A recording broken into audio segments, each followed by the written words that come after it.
ouvert à tous. De la bande dessinée à la chanson, Amaury Vassili, bonsoir. Bonsoir. Vous faites partie de la génération Goldman. Le deuxième album sort le 26 août. Le premier s'est vendu à plus de 800 000 exemplaires. Il a été disque d'or en quelques semaines. Comment vous expliquez ce succès ? Écoutez, c'est même étonnant pour nous les artistes, puisqu'on avait une volonté de porter ce projet au plus haut, forcément. Mais voilà, nous ne sommes pas Jean-Jacques Goldman. On a juste repris ses chansons à notre manière et en essayant de lui rendre un bel hommage. Et donc on a été nous-mêmes très très très surpris. Je pense que la première semaine, quand on nous a annoncé qu'on était déjà disque d'or, beaucoup ont pensé que c'était pas forcément vrai ou que c'était les chiffres des ventes au magasin et pas les chiffres de vente. Mais non, on a réellement vendu 800 000 albums donc au public et ça c'était tout simplement hallucinant. Vraiment. Alors vous avez donc participé à ce premier CD. Il faut rappeler que vous êtes ténor de variété française et de chansons lyriques. Je vous propose tout de suite de regarder un extrait de ce premier album.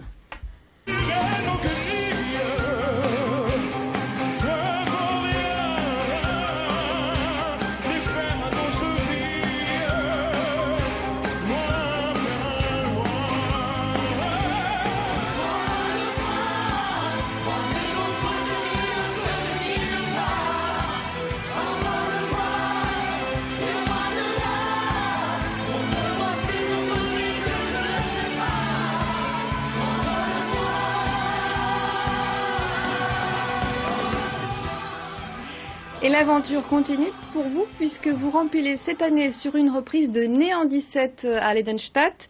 Vous avez 24 ans, on ne peut pas dire que vous faites partie de la génération Goldman. Non, pas vraiment, mais je pense que comme tous les jeunes chanteurs, on a forcément été inspiré par Jean-Jacques Goldman. Toutes ces chansons, qu'on soit ténor lyrique ou même chanteur de rap, comme Soprano fait partie notamment de cette génération Goldman volume 2.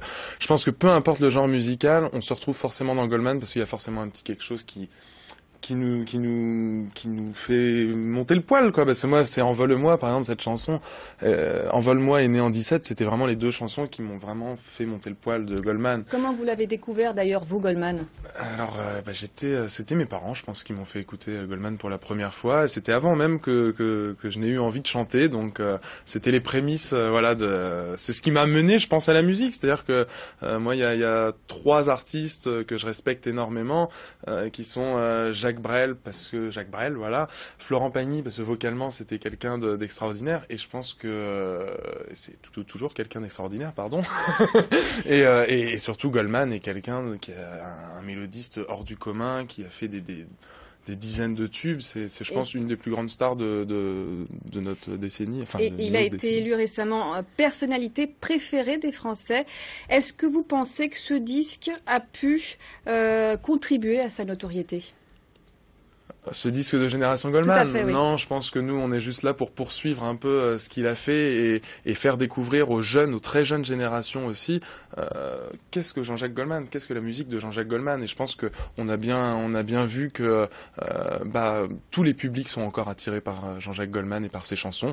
Et on est très content de pouvoir les réinterpréter à notre manière, parce que voilà, on voit une tripotée d'artistes et c'est toujours très agréable. C'est donc un album où la jeune génération rend hommage aux chanteurs. Je vous propose d'écouter un extrait de Quand la musique est bonne avec Amel Bent et Soprano. J'ai trop saigné sur les Gibson, j'ai trop rôdé dans les Tobacco Road. Y'a plus que les caisses qui me résonnent, et quand je me casse, voyage toujours en pôle. Des champs de coton dans ma mémoire, 3 notes de blues, c'est un peu d'amour noir. Quand je suis trop court, quand je suis trop tard. Alors parmi les artistes qui ont participé à l'album, on peut citer Corneille, Angoune, Christophe Willem ou encore Pauline. Pourquoi, à votre avis, les chansons de Goldman ne se démodent pas? je crois que vous avez dit le mot, c'est indémodable. Goldman, c'est indémodable. Ça fait partie des grandes références de la variété française.